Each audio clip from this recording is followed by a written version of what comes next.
sector de telecomunicaciones. Antes de dar inicio, les daremos unas breves recomendaciones para que el webinar pueda ser fluido y no se generen interconexiones. Para ello, por favor, se les pide no compartir sus pantallas y mantener apagado el audio y video. Asimismo, al finalizar el webinar, les haremos llegar una encuesta a través del chat para que la puedan completar. El día de hoy nos acompaña Elsa Galarza, directora de la Escuela de Gestión Pública de la Universidad del Pacífico. Adelante, Elsa, bienvenida. Muchas gracias. Buenas noches con todos. Es un placer darles la bienvenida a esta charla que hacemos conjuntamente la Escuela de Gestión Pública de la Universidad del Pacífico con OSIPTEL. Para nosotros es siempre un placer generar estos espacios de diálogo sobre temas tan importantes para el país y sin duda para la escuela también. Ustedes saben que hemos tenido a lo largo del año, que ya estamos cerrando, una serie de eventos relacionados con los servicios públicos, ¿no? En diferentes ámbitos. Y entonces este es un tema de particular importancia, sobre todo ver el tema de cierre de brechas digitales en el sector telecomunicaciones, que sin duda en la actual coyuntura ha cobrado una mayor relevancia y sin duda creo que también en los próximos años va a ser algo que tengamos que mirar con sumo cuidado para justamente tratar de acercar la oferta y la demanda.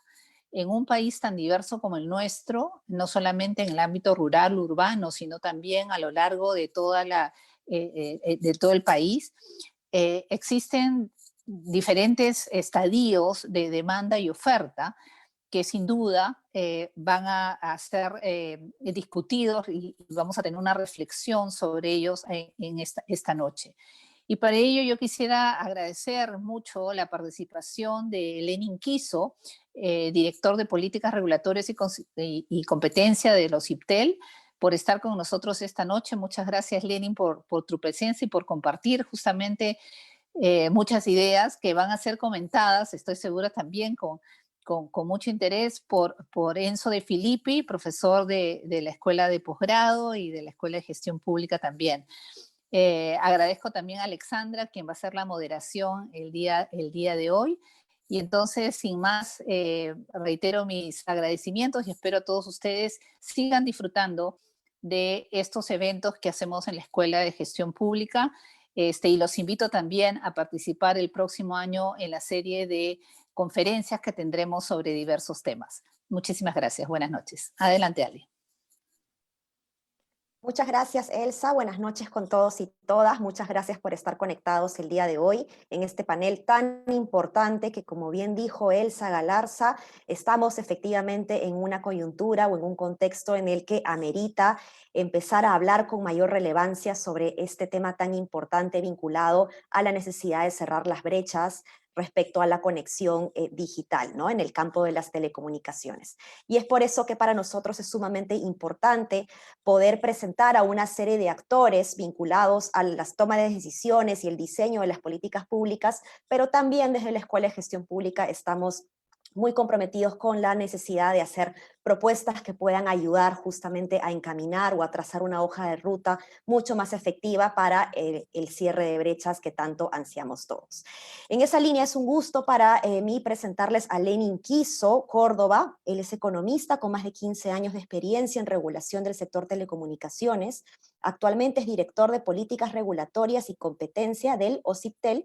Fue miembro de la Comisión de Competencia Desleal del INDECOPI y de la Comisión de Defensa del Consumidor.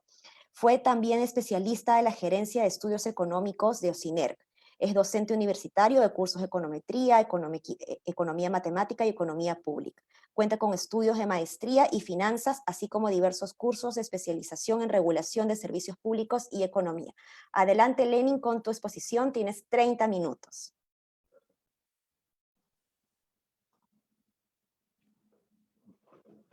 Buenas noches a todos. Muchas gracias a la Escuela de Gestión Pública de la Universidad del Pacífico por invitarnos a participar de este evento. Para nosotros en OSIPTEL es muy grato poder compartir con todos ustedes la experiencia y parte del trabajo que realizamos día a día y también darles a conocer un poco más de la problemática propia del sector telecomunicaciones, ¿no? Por el impacto que tiene en la sociedad y la ayuda que puede aportar al país para reducir y ayudar a cerrar las brechas digitales. Voy a compartir mi presentación.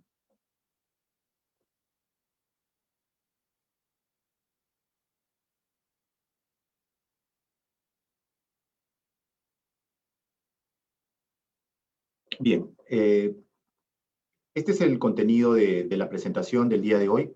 En primer lugar, voy a dar una visión muy rápida de lo que representa el sector de telecomunicaciones en el Perú. Luego voy a hablar sobre la digitalización y lo que involucra, que es la transformación digital. Posteriormente definiremos el concepto de brecha digital para analizar algunos indicadores, algunas cifras estadísticas que tenemos que nos permiten ver dónde estamos, ¿no? Posteriormente hablaremos sobre el rol del regulador y del Estado en reducir esta brecha digital.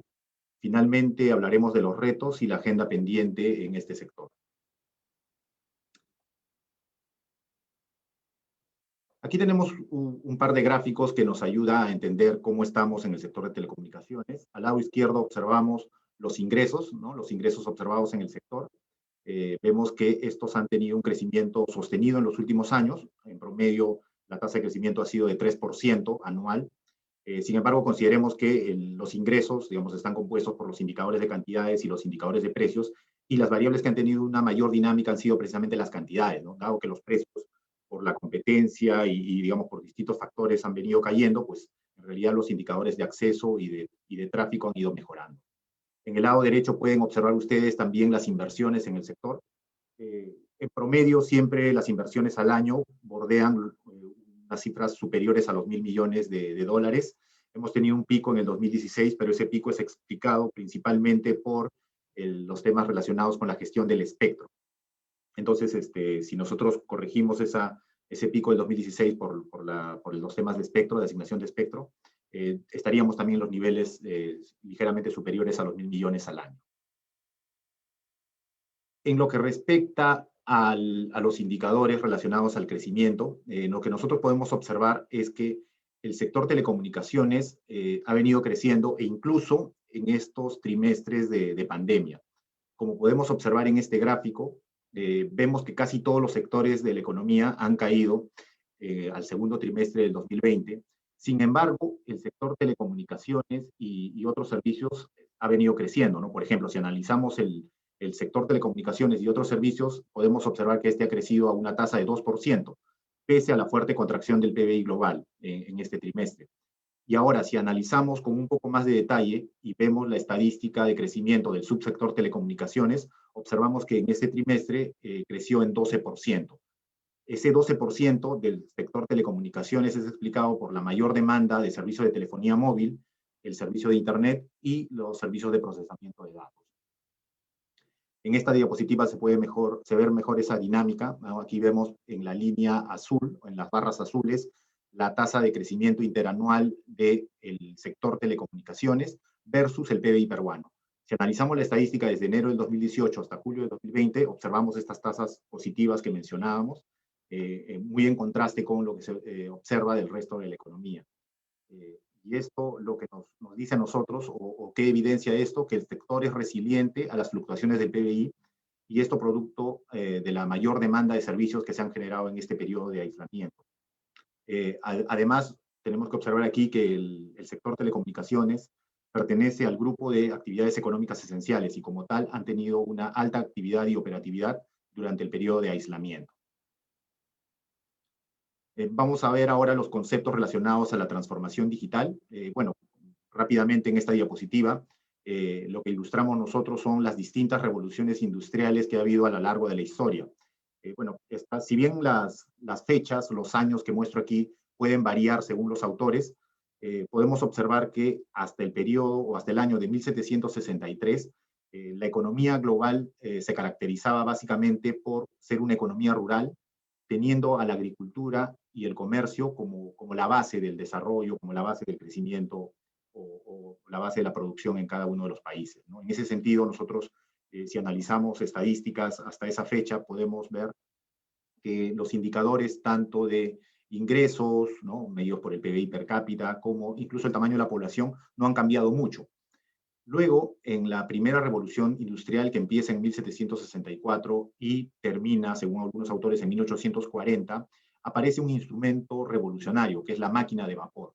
Esta máquina de vapor permitió que se transforme la economía, que se empiece a sustituir, digamos, mano de obra por máquinas, ¿no? Por máquinas que pueden hacer el trabajo con mayor, digamos, en ese entonces con mayor eficiencia porque se requería fuerza, y también generó la aparición de nuevos medios de transporte, como por ejemplo barcos impulsados a vapor, trenes y demás, ¿no?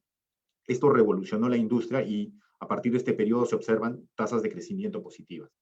Luego, en 1870, se observa una segunda revolución industrial. Esta segunda revolución industrial vino de la mano del empleo de nuevos recursos, como por ejemplo, aquí tenemos el gas, el petróleo y la electricidad. Entonces, toda la industria se transformó para hacer uso de estos nuevos recursos y se generó nuevamente un boom de crecimiento. Además, aparecieron nuevos medios de transporte, ¿no? Tales como el avión y el automóvil, que también dinamizaron y ayudaron a fortalecer los lazos de comercio entre los países.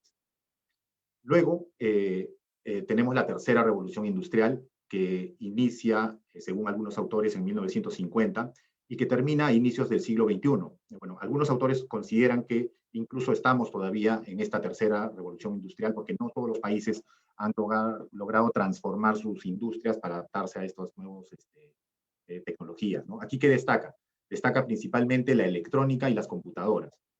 Asimismo, destaca también el uso de la energía nuclear, la automatización y el desarrollo de las telecomunicaciones. Y ahora también estamos hablando, muchos autores hablan de lo que se conoce como la cuarta revolución industrial o industria 4.0 también, que empieza a inicios del siglo XXI y que está básicamente guiado por el desarrollo de nuevas, o mejor dicho, el uso de nuevas formas de producción, nuevos conceptos como el Internet de las cosas, las digitalizaciones de la cadena de valor, la optimización del uso energético, la inteligencia artificial y otras, que, digamos, están transformando las industrias, transformando los hábitos y costumbres de las personas. ¿Cuáles son las características de estas cuatro revoluciones industriales? Estas cuatro revoluciones industriales han transformado la forma de producción, digamos, a nivel del sector empresarial y por lo tanto han significado nuevas tasas de crecimiento. Pero estos cambios también generan nuevos retos porque hay un efecto producto de este tipo de tecnologías que en la literatura de crecimiento económico se les conoce como tecnologías de propósitos múltiples. ¿Por qué el término? Porque tienen la capacidad de afectar muchos sectores de la economía. A diferencia de otras innovaciones, las tecnologías de propósitos múltiples afectan a muchos sectores de la economía y por lo tanto tienen un efecto mucho mayor. Sin embargo, esto también genera el incremento de ciertas brechas que si no son tratadas podría acentuar las desigualdades, no solamente a nivel de países, sino también dentro de un país, acentuar aún más las desigualdades entre el acceso que tengan las distintas personas a este tipo de tecnologías. Para empezar rápidamente con la digitalización no es otra cosa que la transformación de señales analógicas, y señales analógicas son todas las señales que perciben nuestros sentidos, entonces es transformarlas en números, ¿no?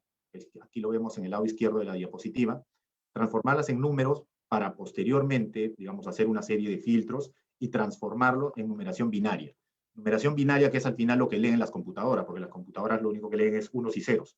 Lo que ha aumentado es, digamos, la capacidad de procesamiento de esos unos y ceros, pero en el fondo todas las computadoras son similares a las computadoras que diseñó von Neumann y, digamos, lo que ha aumentado es la velocidad de procesamiento, pero el concepto no ha cambiado mucho. Entonces, al final todo se transforma en bits, y esa es precisamente la digitalización. Por ejemplo, en el caso de la voz por IP versus la voz tradicional, aquí podemos observar que anteriormente se hacía uso de, digamos, señales de voz analógicas, pero posteriormente eso han sido digitalizados. Y ahora se puede hacer un mejor uso de los enlaces, ¿no?, de comunicación, y tener varias comunicaciones al mismo tiempo y tener distintas calidades. Podemos ver también el caso de la televisión analógica, ¿no?, porque, digamos, anteriormente las señales de televisión se transmitían de forma analógica, pero luego han sido digitalizadas. Y con la aparición de la digitalización se puede hacer un mejor uso del espectro radioeléctrico y por lo tanto se puede mejorar las opciones, dar más canales, ¿no?, ofrecer mejores servicios, mejor calidad y demás. Esto solo por poner un par de ejemplos del sector telecomunicaciones. Como mencionaba, si bien en un inicio se digitalizan los procesos que se tienen, Posteriormente, una vez que se han digitalizado los procesos, lo que genera esto es una transformación de los métodos de producción, e incluso se crean nuevos servicios derivados de esta digitalización. Eso es lo que nosotros conocemos como transformación digital. Se genera un cambio de costumbres, ¿no? Por ejemplo, en el lado izquierdo lo que pueden ver es una familia que con la aparición del televisor, digamos, ya puede reunirse y disfrutar de contenido de entretenimiento en la sala de su casa, ¿no? Previo a esto, previo al desarrollo de la televisión, de la radio, si una familia quería escuchar un concierto, pues, quería escuchar música, tendría que salir, ¿no? y buscar un concierto, ¿no? Igual, si quiere un entretenimiento, tendría que salir de casa, ir al teatro, ¿no? Ir al cine, pero digamos, este tipo de tecnologías le permite disfrutar dentro de su hogar, tener al artista de su preferencia en la sala de su casa y poder escucharlo, ¿no? Lo mismo que observamos en el lado derecho, ¿no? Y esta escena es bastante común ahora en el mundo. La mayor conectividad nos permite realizar distintas labores a distancia, ¿no? Esta conferencia precisamente se está dando por esta vía, ¿no? Cada uno está en sus respectivos hogares y podemos compartir esta información con todos ustedes. Por el lado del sector empresarial, también la transformación digital contribuye, ¿no? Y permite cambiar la forma como se genera la industria, cómo se generan los productos. Hay aquí nuevas tendencias, por ejemplo, está la Big Data, ¿no? La ciberseguridad, las tecnologías en la nube, los servicios móviles, ¿no? El Internet de las cosas, el uso de la inteligencia artificial, la robótica, la impresión 3D, que permiten nuevas formas de producción, ¿no? Por ejemplo, por hablar de la impresión 3D, la impresión 3D tiene un potencial increíble, ¿no? Sobre todo en países como el nuestro, porque la impresión 3D lo que nos permite es evitar tener que, digamos, recurrir a proveedores en el extranjero que nos permitan fabricar ciertos componentes para algunos prototipos o máquinas incluso, tener los archivos, diseñarlos en un software y poder imprimirlos, ¿no? Poder imprimirlos y a un costo bajo, ¿no? Contrariamente a lo que uno puede pensar, tener una impresora 3D no es algo muy costoso, ¿no? Una impresora 3D hoy día debe costar menos de lo que costaba hace años una impresora normal, ¿no? Entonces, y eso es algo que se puede tener y se puede utilizar para la producción y revolucionar los métodos de producción, ¿no? Lo mismo la robótica, que ya lo conocen, ¿no? Permite automatizar muchos procesos, ganar eficiencias. La inteligencia artificial, ¿no? Con los desarrollos de la informática, las velocidades de procesamiento, la inteligencia artificial ahora nos permite resolver mayor cantidad de problemas, ¿no? Se permite adaptar a muchas situaciones, a ayudar con el procesamiento de datos y demás. Todo esto lo que va a generar es un incremento del tráfico a nivel mundial. Aquí podemos ver una proyección hecha por Ericsson, quien estima que hasta el 2025 la estimación de crecimiento va a llegar a los 293 exabytes, una multiplicación por 7 de lo que observamos este año. Y el tráfico se va a soportar principalmente, este incremento del tráfico se va a soportar principalmente en redes móviles, ¿no? La mayor cantidad de este crecimiento va a ir hacia redes móviles, ¿no? Ya sea 5G o 4G y 3G. Para el Perú también se espera una tendencia similar. En el OCITEL hemos hecho algunas estimaciones de cuál sería el crecimiento del tráfico hacia el 2025 y nosotros estimamos que va a haber un crecimiento de casi 5 veces, ¿no? O se va a multiplicar por 5 el tráfico que estamos observando al 2019. Ahora vamos a definir primero el concepto de brecha digital, ¿no? Para posteriormente analizar algunos datos y ver cómo estamos. ¿Qué se entiende por brecha digital? La brecha digital está generada, o digamos, la podemos definir como la desigualdad en el acceso y el uso del servicio de Internet. Y esta desigualdad en el acceso y uso de Internet genera exclusión social y también puede perpetuar la pobreza, ¿no? Cuando hablaba de las tecnologías de propósitos múltiples, mencionaba que si bien tiene todas estas características positivas, digamos, de revolucionar la forma de producción, incrementar los niveles de productividad, y transformar las industrias, en el corto plazo puede generar desigualdad, ¿no? Por ejemplo, cuando se generó la primera revolución industrial, hubo mucha oposición hacia el empleo de las máquinas de vapor, principalmente se utilizaba en Inglaterra para, digamos, la producción textil. Entonces, había el temor, y efectivamente se materializó en el corto plazo al menos, de una sustitución de mano de obra por el uso de estas máquinas.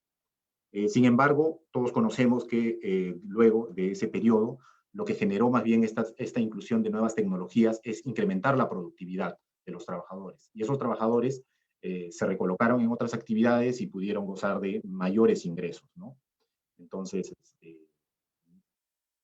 esos efectos en el corto plazo pueden generar ciertos problemas que requieren la atención del sector público, los diversos agentes del mercado, ¿no? La academia, las empresas y demás, ¿no? Todos tenemos que trabajar en el cierre de estas brechas y ayudar a corregir esas pequeñas distorsiones que se generan en el corto plazo. Obviamente siempre las políticas deben estar diseñadas para proteger a las personas, ¿no? Las personas que se verían afectadas por esta irrupción de nuevas tecnologías. O sea, no como citando a Tirol, no centrarnos en los puestos de trabajo actuales, sino en las personas, ¿no? Y de esa forma podemos ayudar a que los países se adapten a estos cambios tecnológicos.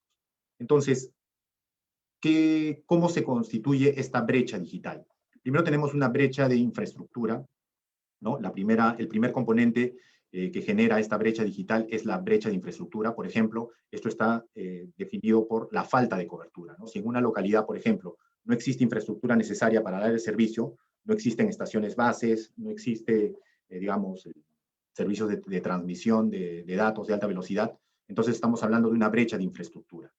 ¿Y qué genera la brecha de infraestructura o la falta de cobertura? Pues en el país tenemos el problema de nuestra geografía diversa, y esta geografía afecta a la estructura de costos. También hay otros factores que pueden afectar y ampliar esta brecha de infraestructura. Están relacionados principalmente a los sobrecostos en el despliegue, ¿no? Y, digamos, la necesidad de realizar ciertos trámites, ¿no? De eso vamos a hablar en breve también. Luego está el segundo componente, que es la brecha de acceso. La brecha de acceso está relacionada a grupos de personas o digamos, hogares que cuentan con infraestructura, ¿no? Pensemos en una ciudad en la cual existe la infraestructura, o sea, el servicio llegó, hay antenas, hay líneas de transmisión, está el servicio, pero no pueden acceder por falta de ingresos principalmente. Ahí hablamos de brechas de acceso, ¿no? Y esto, ¿qué determina la brecha de acceso? Pues la falta de ingresos de las familias o también las tarifas elevadas, ¿no? Si las tarifas son muy caras, pues simplemente muchas familias van a preferir no adquirir esos servicios. Entonces, eso es lo que afecta la brecha de acceso. Y luego, finalmente, está la brecha de uso. La brecha de uso se da cuando, si bien ciertas familias, digamos, tienen en su localidad la infraestructura, o sea, hay cobertura de servicio, tienen las posibilidades de acceder al servicio, pero no cuentan con habilidades. Aquí el ejemplo es el de los adultos mayores, ¿no? Que pueden tener los recursos y la cobertura para acceder al servicio, pero, digamos, por falta de habilidades computacionales o familiarización con el servicio, no acceden al servicio de telecomunicaciones. Entonces, estos son los tres tipos de brecha. Vamos a ver uno por uno cómo estamos en cada uno de estos aspectos. Empecemos por la brecha de infraestructura. Aquí lo que podemos observar es que en el Perú, para empezar, hay más de 90.000 centros poblados, ¿no? Esta información es... A ver, permítanme, porque acá me está tapando. Ok. Entonces, esta información es del año 2020, septiembre del 2020. Lo que podemos observar es que el 86.3% de los peruanos cuenta con cobertura de Internet móvil. Cobertura de Internet móvil, principalmente con tecnologías 3G y 4G, ¿no? Todavía en el Perú no tenemos la 5G, así que cuando hablamos de cobertura de Internet móvil estamos hablando principalmente de estas dos, de 3G y 4G. La cantidad de centros poblados que cuentan con la cobertura del servicio de Internet móvil son 35.754 centros poblados. Si bien esto es menos de la mitad del total de centros poblados que hay en el Perú, sin embargo, dada la atomización, digamos que se tiene en el país, el 86.3% cuenta con cobertura de Internet móvil, ¿no? Eso es lo que se puede ver en este gráfico. Los puntos en verde representan centros poblados con cobertura, los puntos en rojo representan centros poblados sin cobertura, ¿no? Como pueden ver, hay muchos puntos, ¿no? Sobre todo en la sierra y en la selva, donde todavía falta cobertura, ¿no? Digamos, esto es algo a considerar. Pero nuevamente resalto el dato que ya el 86.3% cuentan con cobertura declarada. Aquí también para diferenciar algunos términos, la cobertura declarada es la cobertura que los operadores declaran a los ITEL. Puede ser que algunos de estos centros poblados tengan cobertura, ¿no? Tengan servicio de Internet móvil, pero su cobertura no esté declarada, ¿no? Por distintas razones, ¿no? A veces no tienen una estación base en esa localidad y la señal, digamos, llega a otra localidad, pero los operadores no pueden garantizar ciertos niveles de calidad, ¿no? Que sí, digamos, se tendrían en las zonas declaradas con cobertura.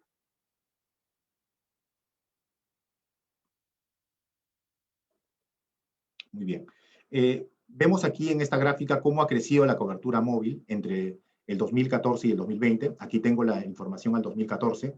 Lo que observamos es que al 2014 el 84% de la población, 29.000 centros poblados aproximadamente, tenían cobertura 2G, 3G, 13.000 centros poblados, 74% de la población, 4G, 962 centros poblados, pero que comprendían el 53% de la población.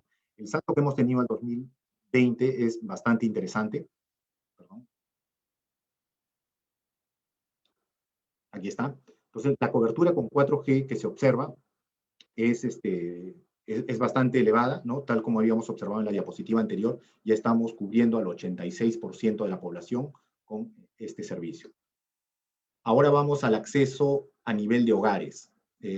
Nosotros tenemos una encuesta en el OCITEL, que es la ERESTEL, la encuesta residencial de servicios de telecomunicaciones, y para el 2019, la última encuesta que estoy utilizando en esta presentación es la ERESTEL correspondiente al 2019, que por cierto, las bases de datos y toda la información técnica están disponibles en nuestra página web, ¿no? Ahí pueden descargar toda la información por si la necesitan para algún tipo de investigación y demás, así como la información de cobertura, tráficos y demás.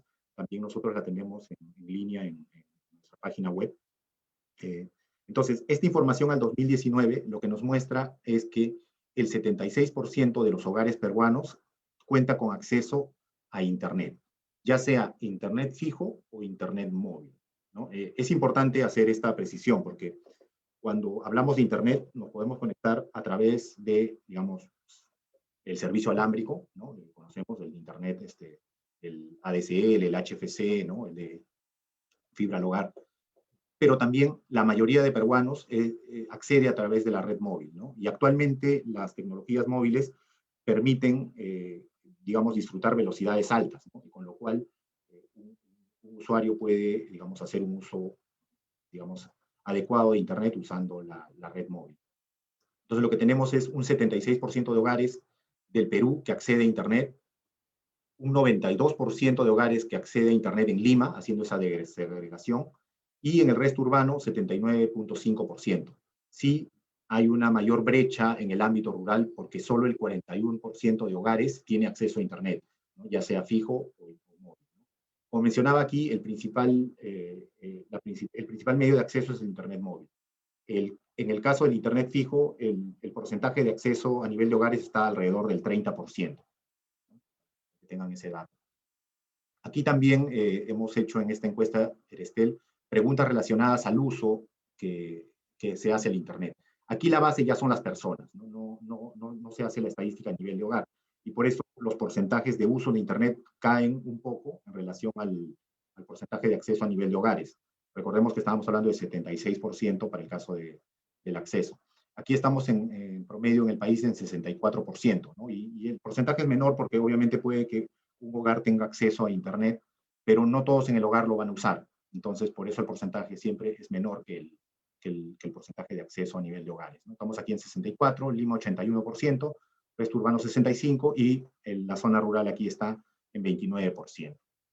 Lo que se observa también en esta gráfica es que ha habido una tendencia creciente. O sea, si bien todavía estamos un poco bajos en niveles de acceso a nivel de zona rural y resto urbano sobre todo, sin embargo hay una tendencia creciente en los últimos años. Y esperamos que estas cifras sigan mejorando.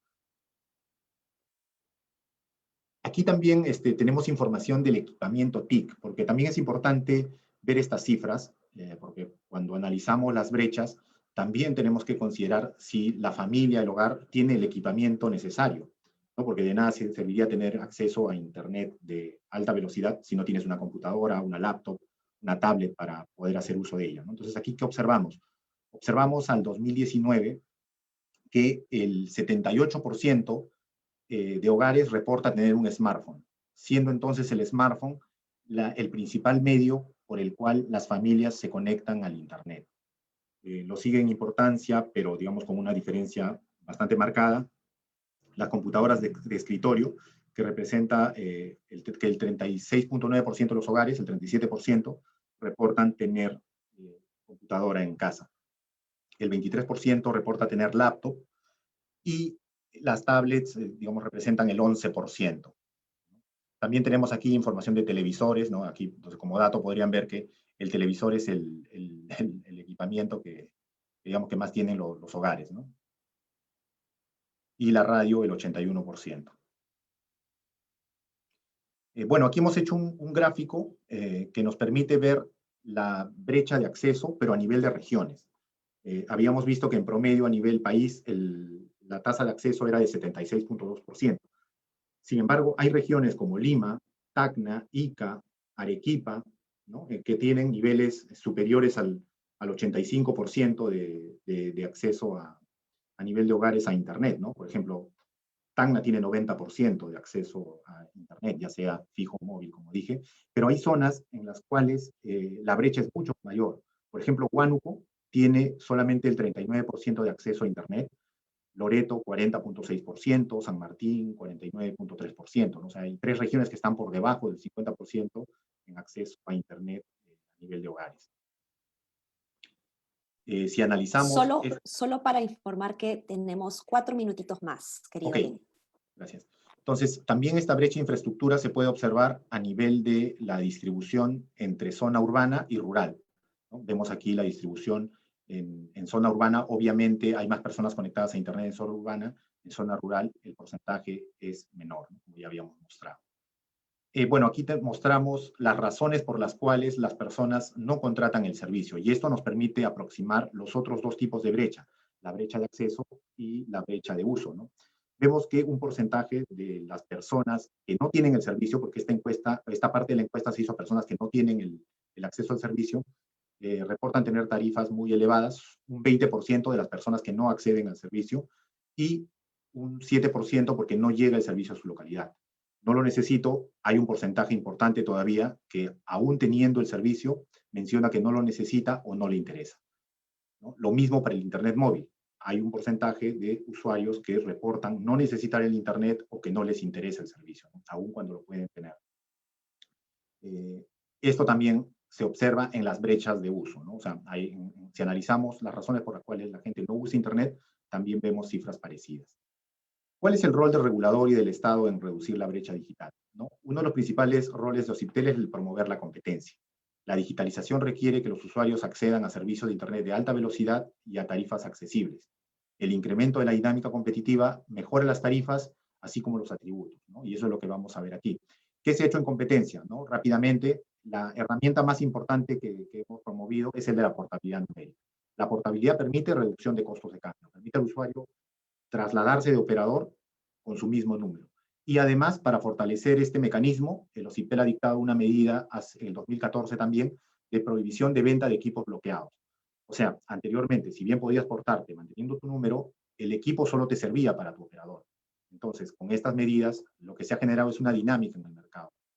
También hemos dado una reglamentación para el ingreso de OMBs que generan cierta presión competitiva, y un factor importante es la política de reducción de cargos de terminación, que son los precios que pagan los operadores por terminar una llamada en la red del otro operador.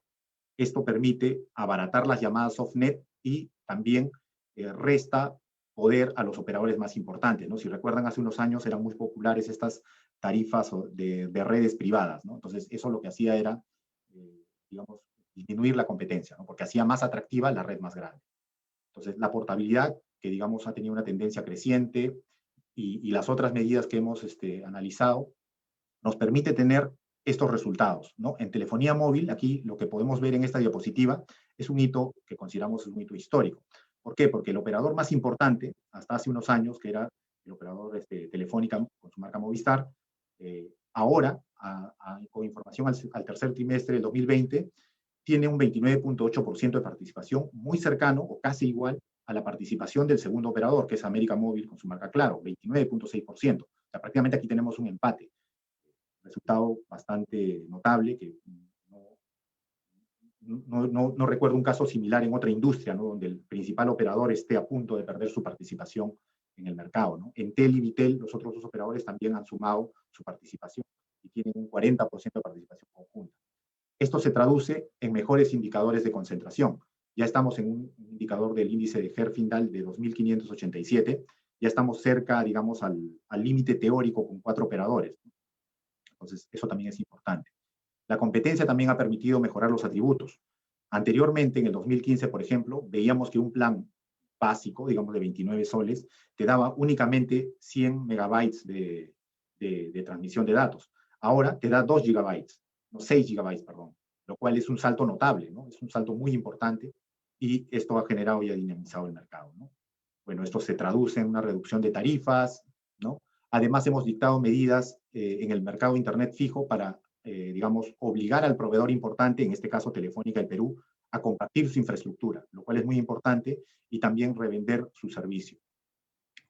Adicionalmente, se han dictado medidas especiales al operador más importante, que es Telefónica, para, digamos, agilizar las migraciones y las bajas del servicio a un solo día. Consideramos que esto va a tener un efecto importante porque una principal barrera a la salida son todos esos plazos que los operadores a veces plantean al momento de presentar una solicitud de baja. Si bien todavía los indicadores de participación no tienen la misma dinámica que en la telefonía móvil, sí observamos una mejora notable en estos indicadores, ya estamos en 26.4%. Esto se traduce en mejores tarifas en el servicio de Internet fijo y mejores velocidades, lo que se puede ver aquí. Hay un crecimiento notable de las velocidades ofrecidas. Antes el plan básico era de 0.5, y estoy hablando de 2015, no me estoy yendo mucho atrás. Ahora el plan básico está alrededor de 15 y 20 megabits por segundo. Están apareciendo nuevos operadores, ¿no? Nuevos operadores de Internet, sobre todo de fibra al hogar, ¿no? Aquí podemos ver en esta diapositiva los distintos operadores que están apareciendo en el mercado, y con ofertas muy agresivas, ¿no? Principalmente la oferta se centraba en los tramos de alta velocidad. Ahora ya están, digamos, entrando a velocidades más bajas. Por ejemplo, Wing está ofreciendo un plan de 15 megabits por segundo a 49 soles, ¿no? Bien, estimado Lenin, estás muy interesante, pero lamentablemente tenemos que cortarlo ahí. Vamos a tener una segunda ronda contigo después de los comentarios de nuestro querido profesor Enzo De Filippi. Él es profesor de la casa, de la Escuela de Posgrado, de la Escuela de Gestión Pública, quien va a hacer unos comentarios alrededor de esta primera presentación que has tenido, que evidentemente ha sido muy interesante, y luego vas a poder complementar la idea de la exposición. Adelante, Enzo. Gracias, Alexandra, gracias, Elsa, gracias a mi casa, en la Universidad del Pacífico, donde soy profesor, gracias a la Escuela de Posgrado, a la Escuela de Gestión Pública, que es parte de la Escuela de Posgrado, donde yo enseño. De la presentación de Lenin Quiso, hay algo que me gustaría rescatar en cuanto a el cierre de la brecha digital. Para cerrar la brecha digital se necesitan dos elementos que usualmente están en conflicto. Uno es mayor infraestructura y otro es tarifas cada vez más bajas. ¿Por qué están en conflicto? Porque las tarifas cada vez más bajas hace que sea más difícil el desplegar nueva infraestructura. En este momento estamos hablando de 5G. La tecnología 5G es muy útil, pero los operadores van a tener que desplegar nueva infraestructura, y con tarifas a la baja, más les vale que el volumen aumente de tal manera que los ingresos les permitan pagar esta infraestructura. Este problema, que es un problema típico de la regulación y de los sectores regulados, se refleja diferente en la brecha digital a nivel urbano que a nivel rural. Como Lenin nos ha explicado muy bien y muy interesante, el problema de la brecha digital es sobre todo rural. En los sectores urbanos, el problema no es de infraestructura, no es tan serio el problema de infraestructura, no es que no sea infraestructura, es un problema sobre todo de precios. Pero el problema rural es un problema de infraestructura y de precios, como también nos dijo Lenin, que eso salió de la encuesta. Un par de números que calculé de la presentación fue que el 86,3% de los peruanos cuentan con cobertura móvil. Eso es muy bueno, pero eso quiere decir que el 13,7% no cuenta con cobertura. Ese 13,7% son alrededor de 4,5 millones de peruanos. No es poca cosa. ¿Y dónde están esos 4,5 millones de peruanos? También de la presentación lo podemos entender. Según la presentación, en el Perú hay alrededor de 90,000 centros poblados, de los cuales 36,000 tienen cobertura, es decir, alrededor del 40%. ¿Qué nos quiere decir eso? Que el 60% de los peruanos que viven en zonas rurales no tienen cobertura. En este caso son cifras de centros poblados. La cifra de personas es más o menos similar. La cobertura de la Internet llega al 40 y poquito por ciento, ¿no? Estamos hablando que el problema del Perú es el problema de su geografía, que hace difícil llegar con tecnologías asequibles a todas las zonas del Perú. Más adelante, espero que Lenin tenga tiempo de explicar el problema particular de la selva. En la selva el problema es mucho más serio porque la población está mucho más desperdigada por el territorio. Hay un tema que creo que es importante tomar en cuenta. Como nos ha explicado Lenin Quiso, muchas de las tarifas que calcula Ociptel están en dólares. Durante los últimos años nos hemos acostumbrado a un dólar que o se reducía o se mantenía. Eso acaba de cambiar y en el futuro el dólar no necesariamente va a mantenerse en términos de precios relativos en el mismo nivel que el sol. ¿A qué me refiero? Que en términos reales es muy probable que en el futuro el dólar sea más caro, sobre todo si es que el crecimiento de la economía peruana está por allí o por debajo del crecimiento de la economía americana. Un dólar más caro con tarifas dolarizadas quiere decir tarifas en soles más altas. Es un tema cuyo efecto depende del trade-off entre precio y volumen, que hasta ahora, a pesar de que se reduce el precio, el volumen ha seguido incrementando más que proporcionalmente. Por último, hay un tema que sí quiero preguntarle a Lenin, que probablemente nos podrá ilustrar.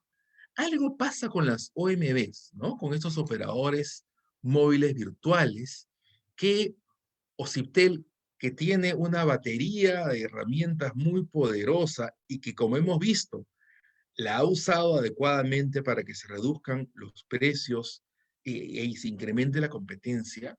Algo está ocurriendo que los operadores móviles en el Perú no están teniendo una participación de mercado ni siquiera de un 2%, ¿no?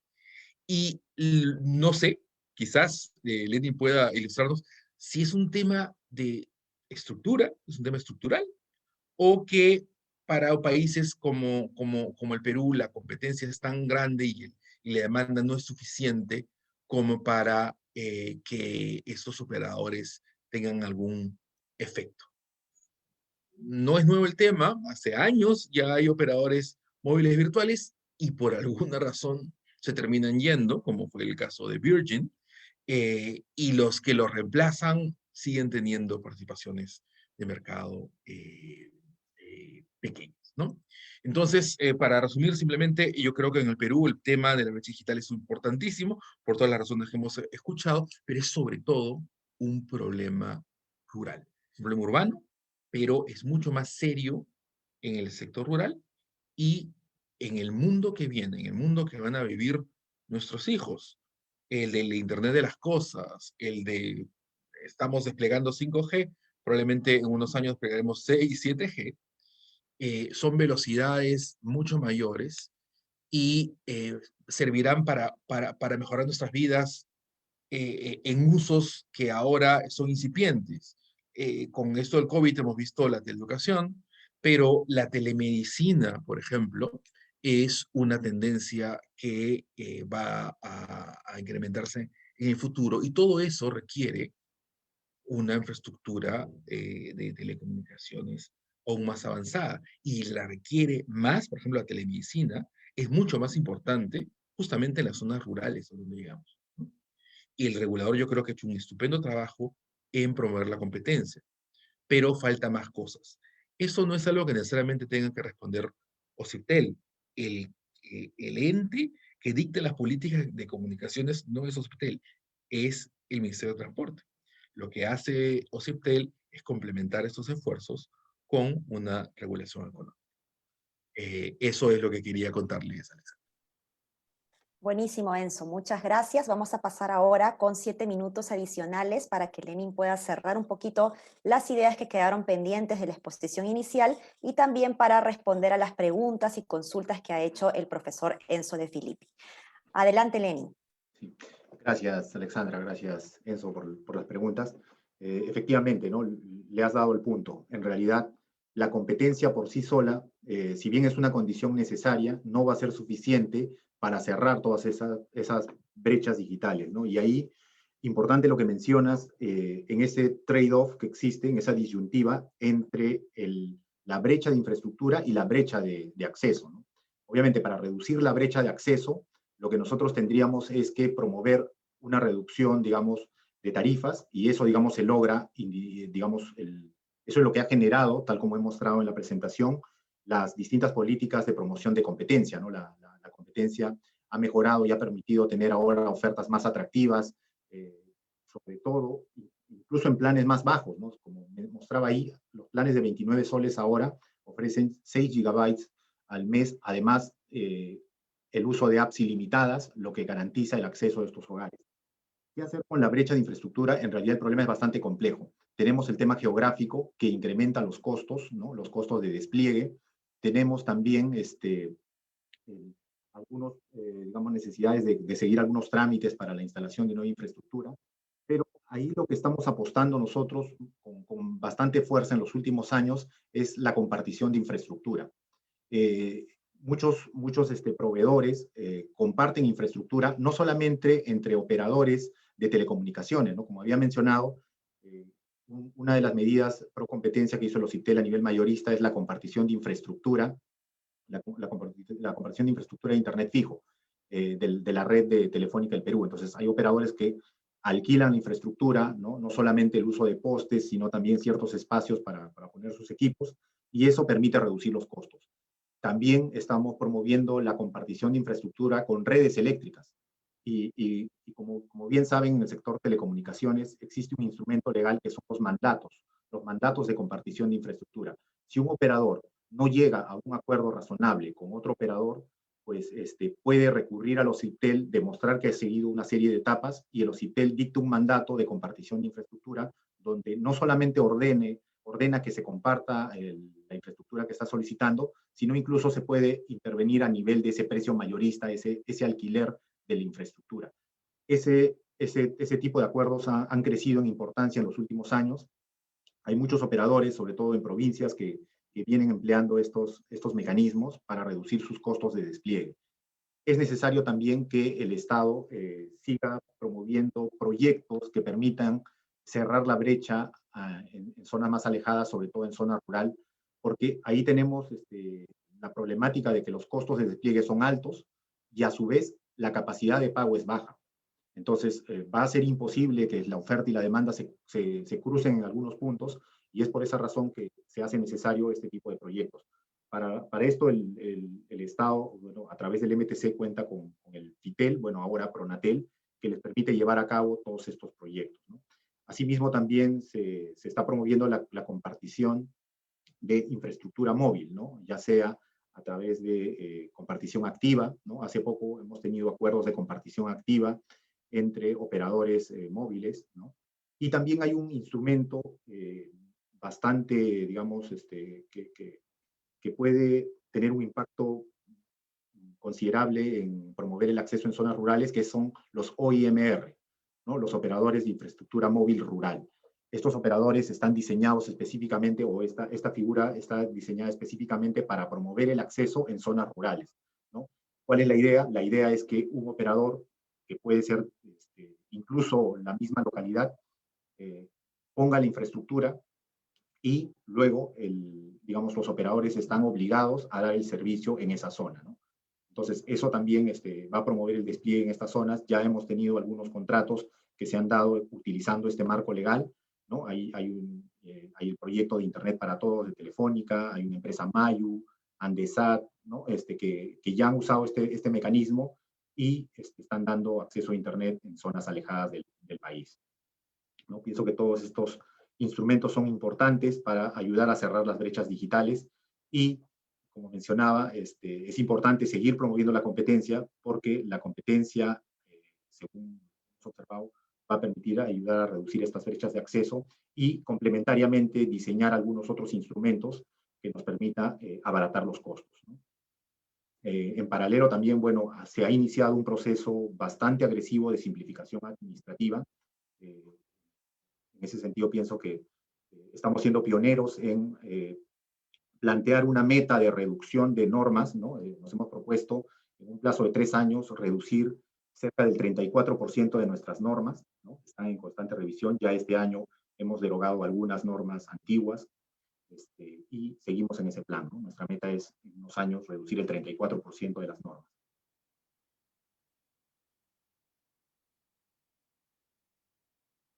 Bien,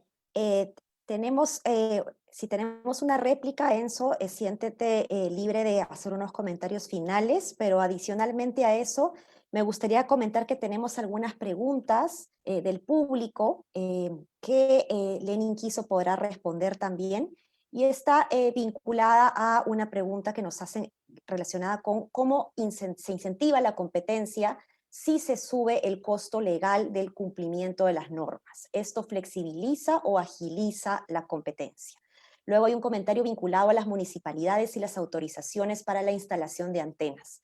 ¿Esto es un problema para la brecha de infraestructura? ¿Cómo gestionar esta situación a nivel ya de gobiernos locales? Enzo, te doy la palabra para que puedas ir cerrando algunas ideas, conclusiones o propuestas, y luego volvemos nuevamente con Lenin Quiso. Gracias, Alexandra. No, solamente quería, creo que la gente está aquí para escuchar lo que tiene que decir Lenin. Por lo tanto, le voy a hacer mi tiempo para que él pueda explayarse, pero solamente hay un par de temas que quisiera preguntarte. Uno es el de las OMBs, que no me ha respondido, y el otro es el tema de la selva, que creo que tú lo conoces mejor y que creo que los asistentes podrían aprovechar ese conocimiento tuyo. Gracias. Excelente. Adelante, Lenin Quiso. Sí, bueno, sí quedó pendiente el tema de los OMBs. Efectivamente, como mencionaba Enzo, los OMBs en el Perú no han tenido digamos, el nivel de performance que se ha observado en otros países, ¿no? En otros países, por ejemplo, sin ir muy lejos, en Chile, la dinámica que han tenido los OMBs ha sido mucho mayor que la que se observa en el Perú. Y ahí yo creo que la principal causa, o digamos, lo que ha generado digamos, este bajo nivel de aceptación está relacionado principalmente al nivel de competencia que hemos observado en nuestro mercado, ¿no? Nuestro mercado ha tenido un nivel competitivo bastante alto, lo que ha permitido quitarle espacio a los OMBs. En otros países donde se asientan estos operadores, lo que agarran es capturar nichos de mercado que no están cubiertos por los operadores. Pero en el Perú, uno de los principales medios de acceso, que si bien viene reduciéndose año a año, es el acceso a través de servicios prepago. Y estos servicios prepago, que los principales operadores, más todos los operadores en nuestro mercado, tienen servicios prepago, permiten a los operadores adaptarse a estos pequeños nichos, ¿no? Lo que ha hecho más difícil que los operadores móviles virtuales puedan, digamos, crecer como se ha observado en otros países. Aún así, pienso que recientemente ya tenemos algunos operadores que rápidamente han ganado participación. Hace poco entraron 2 operadores nuevos, móviles virtuales, Cuy Mobile, que tiene un mecanismo de comercialización bastante enfocado en universidades. Sin embargo, la época de la pandemia, digamos, no ha permitido que tengan el despliegue que ellos esperaban, porque su principal público era captar universitarios, ¿no? Ir a los campus universitarios, mostrar sus servicios, digamos, ¿no? Hacer ofertas, pero digamos eso se ha retrasado un poco, ¿no? También tenemos otro operador, Flash Mobile, que también está entrando en el mercado y ha ganado participación, ha tenido unos resultados interesantes en los últimos meses, y pienso que esos 2 operadores en un futuro van a seguir ganando participación, ¿no? Ya su participación ya es importante, ¿no? De estos operadores, y pienso que pueden seguir mejorando en los siguientes meses, ¿no? En relación a los niveles de cobertura observados en la selva, sí, efectivamente la selva tiene una problemática particular, entonces ahí es muy difícil digamos, por el tema de infraestructura, proveer el servicio y con altas velocidades. Como hemos visto en la presentación, Loreto es la segunda región con menores niveles de acceso a nivel de hogares. Y eso también es parte de los retos que se tiene a nivel de Estado. Ahí hay varios proyectos en mente, ¿no? Para llevar fibra óptica a través de la fibra óptica subfluvial, ¿no? Por medio de los ríos. Llevar ahí la fibra para que se pueda garantizar el acceso por altas velocidades. O sea, sí existe infraestructura de fibra óptica en Loreto, pero todavía no se ha masificado. Entonces, pensamos que con estos nuevos proyectos que está llevando a cabo el Ministerio, se pueda seguir mejorando los niveles de cobertura en esa zona, ¿no? Que todavía es parte de la agenda pendiente, ¿no? Así también, no solamente problemas de acceso, sino que las personas que tienen acceso al servicio también experimentan problemas de calidad, ¿no? Precisamente por esta falta de infraestructura. Luego habían un par de preguntas que mencionaste, Alejandra, relacionado a los sobrecostos, tengo entendido, ¿no? Los sobrecostos que digamos, podrían frenar el despliegue de infraestructura. Ahí, como mencionaba, pensamos que el mecanismo para reducir los costos es la promoción de la compartición de infraestructura, que los CITEL lo está promoviendo a través de distintos mandatos y dando el marco legal para que se pueda hacer ese uso eficiente de los costos. En lo que respecta digamos ya al análisis de los sobrecostos regulatorios propiamente dichos, hay una agenda que mencioné y que implica la reducción del 34% de nuestras normas, o sea, el tema sí está en agenda, ya hemos empezado, este año hemos reducido un número de normas, varias normas, incluso desde el 2019 se han venido revisando, pero este trabajo toma su tiempo, o sea, así como para emitir normas tenemos ciertos estándares, ¿no?, que seguir, hay que hacer un RIA, hay que hacer un análisis costo-beneficio. Para derogar una norma también se tiene que hacer un análisis similar. Obviamente no, digamos, con el mismo nivel de detalle que cuando impones una regulación, pero sí también hay que hacer un estudio al momento de regular o eliminar una obligación. Aún así, consideramos que esos sobrecostos regulatorios no son considerables. Hace creo que a inicio de año, Apoyo hizo un estudio donde trató de estimar los sobrecostos regulatorios y si bien imputaron algunos costos que no correspondían al regulador, porque se hablaba, por ejemplo, de identificación biométrica, ¿no? Y otras cosas que no tienen nada que ver con nosotros, que vienen de otras normas. Los montos que calcularon, tampoco, si uno los considera, porque hacían un cálculo para un horizonte de 5 años, tampoco eran un porcentaje significativo de los ingresos ni los niveles de inversión observados en este mercado. O sea, por sí solo no explicaría el bajo nivel de desempeño, los sobrecostos regulatorios, ¿no? Aún cuando ya hay una agenda, como mencionaba, en pro de este objetivo. Y no sé si... Sí, tenemos una pregunta adicional vinculado a cuál es el esquema de los proyectos regionales de banda ancha en relación a la estrategia de regulación de tarifas de la RDNFO. ¿Cuál sería la propuesta para la utilización de estas redes? Ok, bueno, es parte de la problemática y digamos digamos de los proyectos que el gobierno ha destinado para reducir la brecha de infraestructura. Están los proyectos regionales, que son parte del proyecto, digamos, de la red dorsal nacional de fibra óptica, ¿no? La RDNFO, la red dorsal nacional de fibra óptica, un proyecto bastante ambicioso que buscaba, digamos, o busca, perdón, conectar a las principales capitales de provincias y centros poblados del interior del país. Efectivamente, hay toda una problemática relacionada y entiendo que el ministerio está trabajando en buscar la mejor salida. Ahí hace unos años nosotros publicamos un informe que elaboró la Dirección de Regulación de OCIPTEL, donde analizaba una serie de alternativas digamos, que podrían resolver estos problemas. En ese entonces se discutía mucho el tema de la tarifa, ¿no? Si la tarifa era demasiado alta, demasiado baja, ¿no? Entonces, lo que ahí mostramos en ese informe es que en realidad el problema de la red dorsal no es un tema tarifario. El problema que se observa en la red dorsal es un problema de sobreposición de redes, ¿no? Hay gran parte de la infraestructura desplegada que está superpuesta con redes privadas. Entonces, claramente se esperaba, y los modelos de proyección de demanda que utilizó el Ministerio para este proyecto, o que usó FITEL en todo caso, consideraban cierto nivel de demanda en esas zonas que actualmente cuentan con más de un operador, ¿no? Y un operador privado y que tiene también el acceso al servicio, con lo cual, por eso es que la demanda es tan baja, ¿no? En esos proyectos de fibra óptica.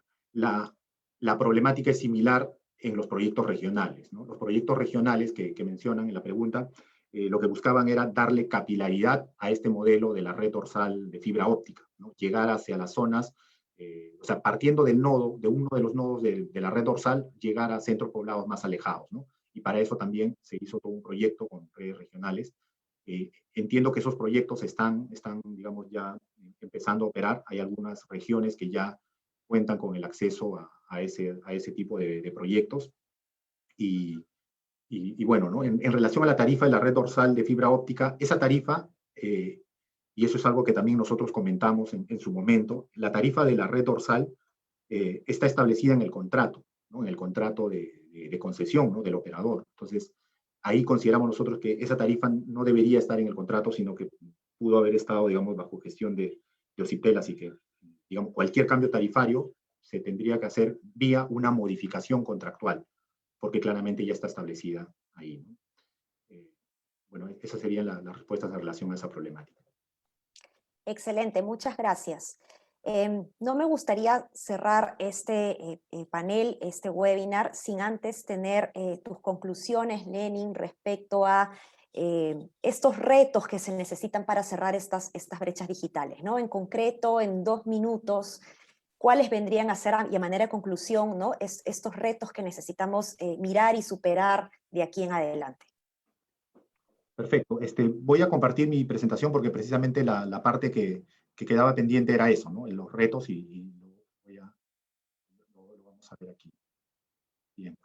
Entonces, esta parte es lo que me preguntaban también, las metas de reducción normativa. Acá está el 34% que tenemos proyectado hasta el año 2023.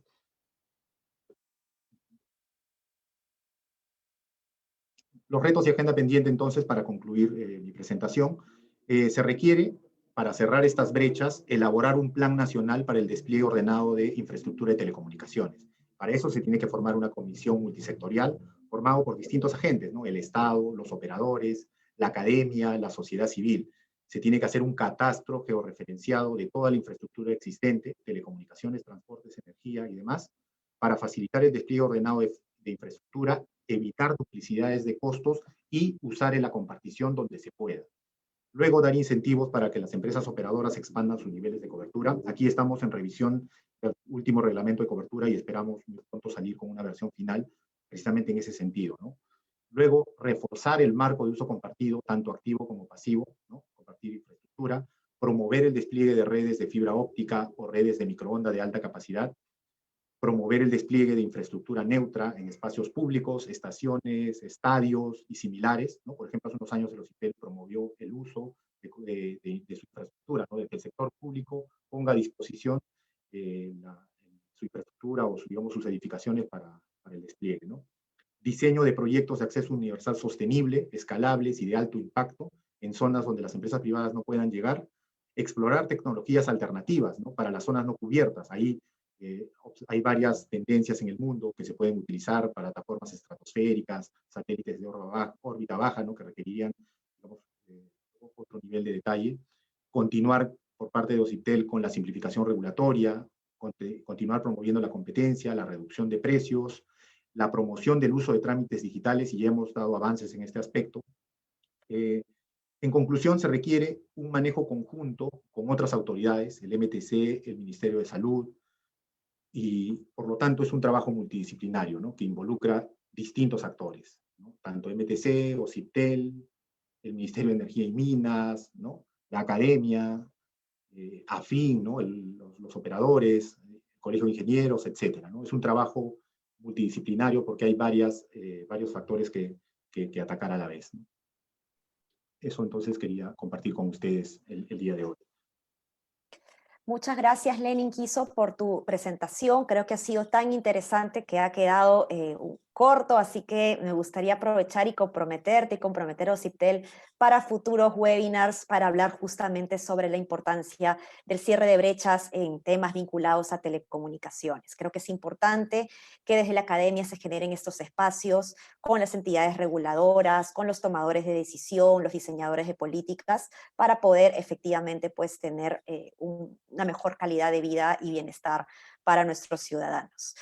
Muchas gracias a todos por acompañarnos el día de hoy. Vamos a colgar esta presentación en nuestras redes en los próximos días. Agradecemos realmente a OCIPTEL y particularmente a Lenin Quiso por su excelente presentación y evidentemente también a nuestro profesor Enzo de Filippi por los comentarios. Muchas gracias. Muchas gracias. Muchas gracias, Lenin. Un gusto. Gracias, Enzo. Gracias. Adiós. Gracias a todos. Buenas noches. Muchas gracias, estimados participantes. Estamos colocando una encuesta en el chat para que la puedan completar. Muchas gracias y buenas noches.